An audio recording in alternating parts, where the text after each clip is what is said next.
は小さくてもいつか大きく響かせるため転んで傷つきまた起き上がれば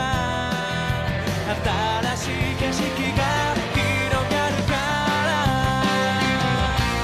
スーパーマンになる方法なんて知らないだけどイメージだけはずっと完璧さ Let it go 走り続けて Let it go このまま行けばきっとたどり着けそうじゃん夢のかけら掴み損ねたってがむしゃらにかき合ってて雨の朝も風の夜も越えてゆくのさもっともっと遠くへ Hey guys, Sam right here, back in with another episode of Pokemon the series Scarlet and Violet.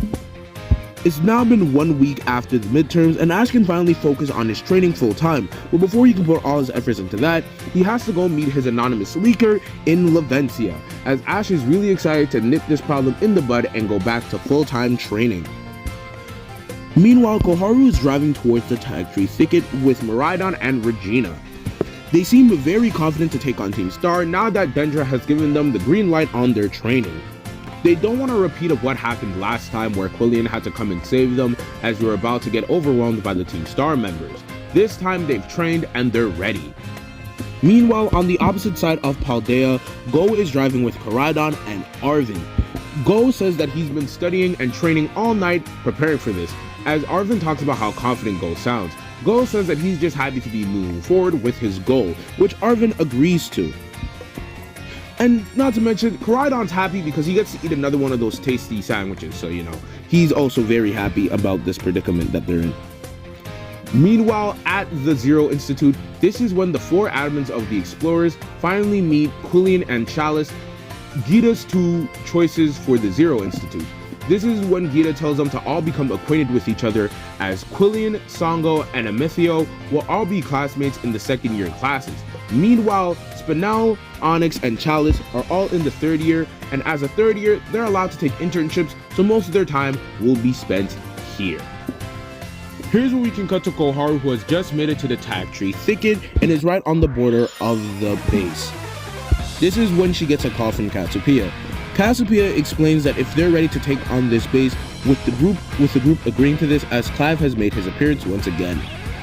This is when they warn them about Team Star, telling them to keep their guard up, as the boss has already been informed that Mela has been taken out, so they are going to be ready for them.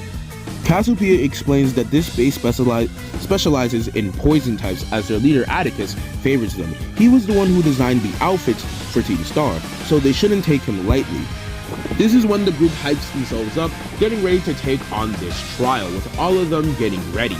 As they enter the base, they end up milling through the first couple of waves of grunts, as Atticus is beginning to notice someone's making a storm through his camp. As they get closer and closer, Atticus is beginning to make his move and makes his appearance known, as they finally defeated all the grunts in this base. This is when Atticus has his way of speaking. He speaks in a very eccentric way, which annoys Regina, and Koharu finds it a bit weird. This is when he asks if they were the group that took out Mela, and they say not exactly, as they were there when she was taken out, but they didn't really do anything. Nonetheless, this angers Atticus, and he challenges them, specifically Koharu, to a battle. This is when the battle between Skuntank and Malfold takes place, as their battle is very dynamic, as each side is giving it their all. However, Koharu's been doing a lot of training and finally knows how to work with Malfold. They all gotta attack at once. It's very basic, but it works. It's similar to how Ash's Phalanx used to fight in the previous series, where they all had to use a formations when they attack. So, very similar to how Phalanx would fight, that's how I imagine Malfold would fight in this battle. They end up overwhelming Skuntank, and they end up defeating Atticus. As Atticus hangs his head in shame, he agrees to the deal as rules are rules, and he disbands the poison-type Team Star base. This is when the group celebrates, as Cassiopeia thanks them for their work. But before Koharu can say anything to Cassiopeia, she hangs up. Koharu wants to get to know Cassiopeia personally, but they never really get to talk. However, they hope on the next raid she can finally get Cassiopeia's social media information so they can actually have a conversation. This is when Ash has finally made it to Laventia, and he's amazed at the town, as the town has such an interesting design with its ports and stuff. This is when he finally makes it to the center area where the gym battles take place, and he finally meets Iono, as this is where the leaker told him to meet. As Iono is just chilling with her phone, as she's not really on stream right now, they finally get to have a private conversation with each other. If I'm gonna be honest, I'd rather you not stream this battle. I'm trying to train in secret, and rather not be swarmed by a bunch of fans and paparazzi. Come on, Mr. Aloha Champion. You basically disappeared after the Gallery League finals. Nobody saw you battle since then. Please. You wouldn't want to let my viewers or your fans down, would you? I don't think you understand. I'm gonna be entering a big tournament in a year or so, and I like it if all my new Pokemon remain hidden to the competitors, so if it's not too trouble, let's just do a simple gym battle between us. Look, I'm gonna be straight with you. You don't have a choice. Aren't you curious on how those magazines got those images of you? I haven't been able to train for 3 weeks straight. I had to find all new training spots. Why would you do that? Simple. My own self-interest. All these gym challenges are so boring and bland. If I'm gonna be honest, none of them come close to my power. But I have my eye on you. I'll battle if you would put me at the top of the chart. So, unless you want all your new Pokemon leaks, Mr. Aloha Champion, get ready for a challenge and do your best. So, do we have a deal? Fine. If you want a stronger opponent, me and Pikachu are gonna give you one. And we're gonna use all our power! After their conversation, Ash vows to give Iono's fans a battle that they never forget, but he says that he and Pikachu need to do some serious training first, right before the battle. Meanwhile, Team Titan, this being Go, Arven, and Danica, have finally made it to the location of the Open Sky Titan, as they look on at it. This is when Go, in his typical cocky way, makes a statement. Guys, we've done the work, the prep, and with my leadership, we'll gain a victory against Titan!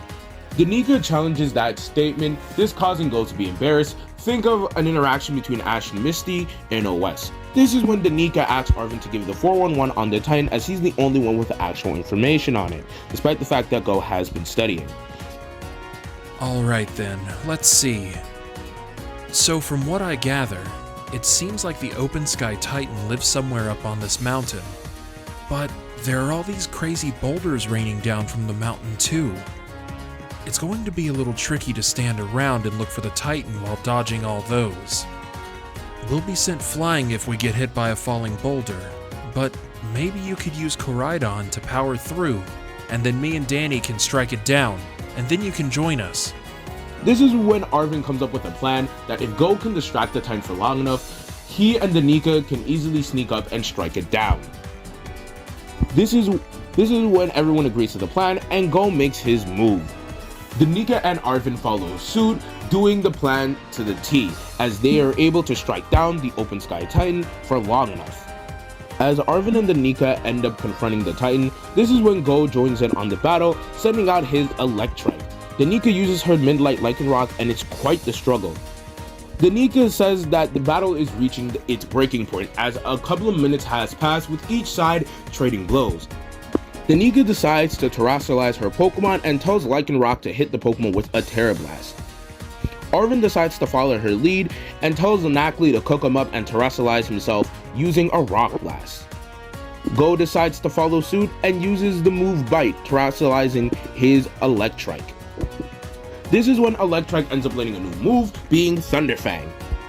This is when Go, amped up by the energy of Electrike, decides to go full power on Thunderfang. With all three of them using Terra boosted attacks, they're able to take out the Open Sky Titan, and they succeed in their mission. They finally gain access to the Bitter Herba Mystica. This is when Danica is curious about what it does, and Arven gives a brief explanation. Here it is. Bitter Herba Mystica is great for your circulation. It really gets the blood flowing. And that warms you right up, nice and toasty, even boosting the immune system. This is perfect for Mabostiff. Let me whip up a sandwich really quick. This is when Arven cooks up sandwiches for the group and Koraidon, and the group announces that the first raid was a success. Now we can cut to the current moment where Ash's gym battle against Iono has finally started. As the stream finally gets underway, as Iono's viewership is through the roof right now, as Ash hasn't been seen since the Gala League, and this is the first battle he's had that has been telecasted since. The battle begins and Iono gives her typical stream intro. Ash says that he'll give the fans a stream that they won't forget, as Iono gets even more hyped up by Ash's energy. This is when Ash gives a cocky smile reminiscent of his time in AG, and if you know AG Ash, you know exactly how this battle is going to go. The battle between the two starts out fairly standard, with the two of them exchanging blows. Everything changes once Ash becomes relentless with his moves, using moves like Iron Tail, not giving Iono a chance to respond. He actually knocks out Elekid with relative ease after he stops playing around. Iono says that it's time to put on her serious face, and she sends out her Luxia. Ash keeps Pikachu in, but uses the move Fly, which again, for those of you who don't know, Fly in this series functions as like a Teal Volt tackle. This is because, you know, you get like the Pikachu with the balloons in the game for like the mystery gift, but that's besides the point. This is when Luxia uses its strongest Swift. However, the sheer power of Pikachu at this point ends up knocking out Luxia, as again, they're not holding anything back. This is when Iono, getting a bit frustrated, tells Ash to quit hogging the spotlight, but says that she's going to take him down with her Miss Magius. This is when Ash calls out to the chat, saying that he's going to show them the result of his training, and uses Terrestrialization and uses Fly once again. Iono decides to Terrestrialize as well, using the move Charge Beam, terrestrializing her Miss Magius into an electric type. The two moves clash, and despite Pikachu's type disadvantage, again, the sheer power of Ash's Pikachu at this point is enough to knock out Miss Magius. This leaves Iono devastating, and the chat spamming a bunch of emotes, going in absolutely insane. They're actually like freaking out, like could you imagine? This is when Ash shocks the world with the 3-0 victory against Iono. Again, making for a battle that Iono's fans won't forget, as Ash thanks Iono for the battle and decides to take his lead, along with taking that badge, hoping that Iono will keep to her end of the deal. During this is when all the admins, explorers, whatever you want to call them, they end up actually having a conversation, as they should get to know each other.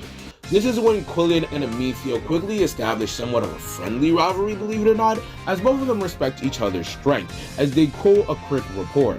As Songo believes that those two give her the creeps, as they kind of act the same in the same kind of cool, lonerish way, but they really are kind of dorks under that. But again, no one else knows that except Songo, because again, that's just kind of how Songo works.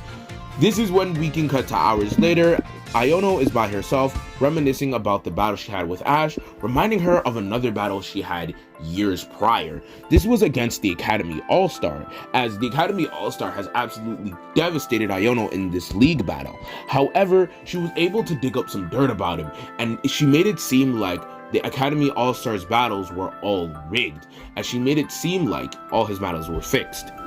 This is when she tries to do the same thing with Ash, but she realizes there's nothing she can do. There's no footage she can alter that makes it seem like Ash cheated in any sort of way. So she only vows to get stronger, and she vows that she's going to enter the next year tournament that Ash wants to enter so that she can be the one to beat him. And that's the end of episode 9. I sure hope you guys enjoyed this episode. I ended up re-recording this episode a couple of times just to figure out what parts I needed to add, as some parts needed adding, so that's why this episode took a bit to come out. I want to make sure we get the next episodes out, as we're almost done with season 1, believe it or not. I can't believe it. It took us a while to finish season 1. But with all that being said, I sure hope you guys enjoyed this video. Remember to like, subscribe, share, whatever, do all that crazy stuff. Anyways, let me know what you guys want to see more with this series. Let me know your thoughts on this episode. Let me know your thoughts on this version of Iono. It's a very different version. But again, with all that being said, Samurai out.